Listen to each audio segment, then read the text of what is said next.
por isso, falar do trabalho em equipe.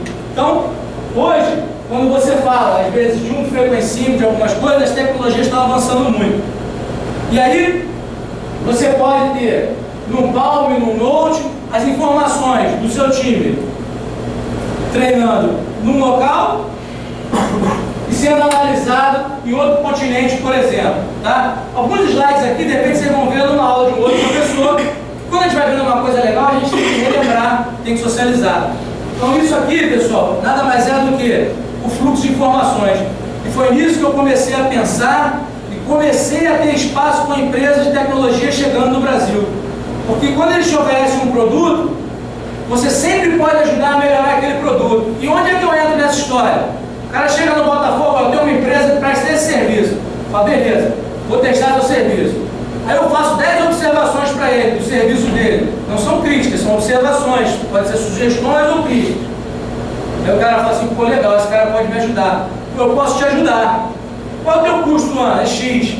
Se eu te ajudar durante um ano, você consegue no ano seguinte fazer esse custo do Botafogo se tornar tanto? Eu posso te ajudar a desenvolver dessa melhoria, beleza. E assim as coisas vão acontecendo. Não sei se vocês viram, Davi está aqui na sala, tive a oportunidade de chamar o Davi hoje. Alguma matéria, alguma informação sobre termografia. Então, mais uma vez, falar para vocês, não adianta eu dizer que a bola tem que ser lançada 10 metros na frente se aquele jogador, de repente, não vai conseguir chegar na bola. A bola tem que ser no pé do cara. Então, não adianta eu analisar o time por si só. Não adianta o Marcelo analisar o Botafogo, o Gabriel analisar o Fluminense, o Alfa fazer toda a parte de organização, grafismo, e a gente não trabalhar com mais ninguém. Até porque eles têm 3 auxiliares no campo, tem um treinador, tem 3 preparadores, tem N médios, né?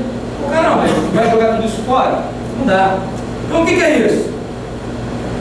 Esse slide está aqui, só que se eu me esquecesse de falar do Escobar, né, para poder voltar, foi uma matéria que também saiu na Globo, que falou do predador e a visão termossensível.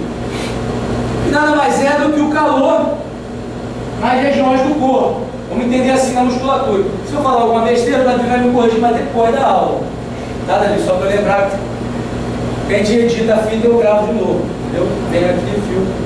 Então é o seguinte, existe hoje um procedimento dentro do clube que o atleta, quando ele chega para treinar, ele faz uma visão termográfica da sua musculatura. O que é isso? Ele tira uma foto de frente e de costas, onde o calor da musculatura ou a ausência de calor pode indicar lesões. Normalmente isso que acontece. Ou indicar um processo de recuperação, ou um processo inflamatório. Então, um dia eu estava na sala com o Davi, estava numa entrevista, questionando ele, então você tira do treino? Não, não tira do treino. Mas ele ajuda na tomada de decisão.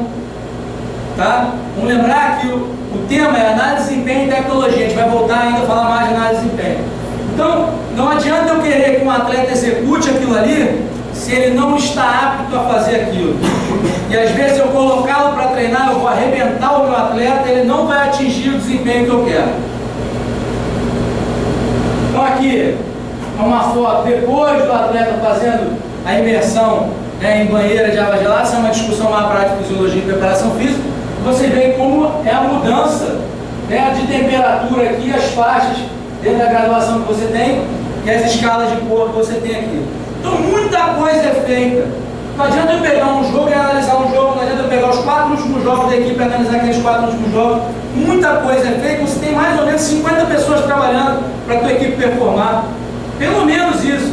E aí você vai ser o dono da verdade? Difícil, bem difícil. Então um gráfico bem simples, onde as variações de cor podem indicar algo que chame a atenção. Eu crio uma planilha Excel, crio uma macro e indico, quando a variação for entre tanto e tanto, sinaliza numa cor diferente. Chama o fisiologista, chama o médico, conversam, chegam ao treinador, há um consenso, o atleta é poupado. Aí muita gente fala assim, pô, o treinador é maluco. Pô, tirou o cara no intervalo, o cara estava indo bem, mas ele não sabe se o cara estava no seu limite ou não. Ele não sabe se realmente aquele atleta poderia começar o jogo ou não. Então isso influencia na minha análise de desempenho. Vou falar aqui de outra tecnologia, em outro caso, para vocês entenderem que você tem que entender um pouco mais de outras áreas para não é só fazer a leitura do sistema, não é só fazer a leitura da análise individual. pergunta. No dia do jogo vocês fazem isso, passam até a buscar? Davi? A gente faz, aliás, sempre os treinamentos. Porque qual o objetivo? A gente quer saber como o atleta ele conseguiu recuperar do treinamento do dia anterior. Então, sempre que há uma sobrecarga excessiva, vai aparecer uma área mais quente, mais fria, mas sempre vai ter uma alteração de esforço. Né? Então, baseado nesses valores, no acompanhamento diário que a gente faz tanto intercedir como intercedir, a gente consegue definir o quanto que a atleta está mais ou menos sobrecarregado. No dia do jogo eles não fazem isso. Aquele cara já vai acompanhando todo dia. Pessoal, como eu já fui aluno, e sei que eles colocam aqui bala, alguma coisa e tal, para entrar no tribuno também trouxe para dar uma mastigada, porque às vezes mexer a mandíbula ajuda a tirar um pouquinho do sono. Aqui, ó. A caixa de ferramentas. O que é isso? Isso para mim é uma comissão técnica. A comissão técnica é uma caixa de ferramentas. Cada um tem a sua funcionalidade. Cada um é específico para uma área. Mas se não tiver todo mundo reunido, não adianta, porque na hora que precisar de alguém, você não vai trabalhar isolado com uma ferramenta, não. Então, pensem nisso. Pensem, você como uma ferramenta, pense a sua comissão técnica como uma caixa de ferramentas.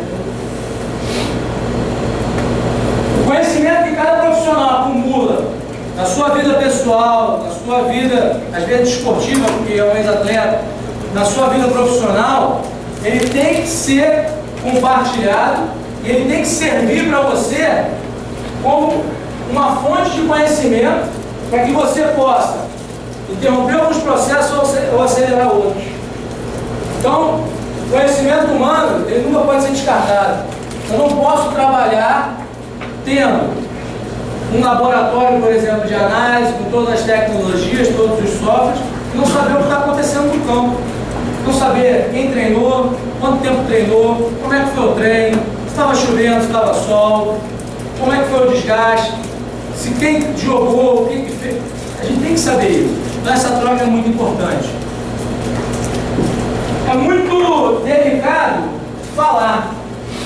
Porque se eu viesse aqui com uma planilha, com um monte de números e gráficos, e apontasse para vocês e falasse, de repente, com entusiasmo, com firmeza, sobre aquilo ali, de repente eu poderia tornar algumas coisas verdade. E é muito comum as pessoas apresentarem os seus estudos, né, como uma verdade absoluta. Eu vim aqui mais para trocar com vocês e passar para vocês algumas coisas que eu vivenciei. A gente está o tempo todo buscando pessoas. Ou a gente está buscando atletas para compor o nosso elenco, ou a gente está buscando profissionais para trabalhar com a gente. Por isso que eu já citei alguns profissionais aqui anteriormente, e por isso que para mim é tão importante encontrar alguns profissionais aqui, ver profissionais do clube aqui e saber que tem cada vez mais gente buscando se especializar e entender o mercado. No mundo do futebol, não dá para ter dúvida. Se eu tenho lá R$1 milhão para investir, eu vou contratar um lateral, eu tenho que ter um índice de certeza absoluto que se eu errar, eu vou ser execrado. Você pode acertar 20 vezes, se você errar uma, só pode lembrar do que você errou. Infelizmente é assim. Então, quanto mais informação você colher, quanto mais você trocar, a tomada de decisão, ela acaba sendo de todos. Isso não é fugir da responsabilidade de tomar a decisão, não. Isso é você ser inteligente e perceber que outras pessoas podem trazer uma análise otimizada daquilo ali. Então isso é muito comum hoje, e eu falo com propriedade que vivo isso, das pessoas serem consultadas dentro dos processos. Cada um faz uma etapa, mas todo mundo dá sua contribuição.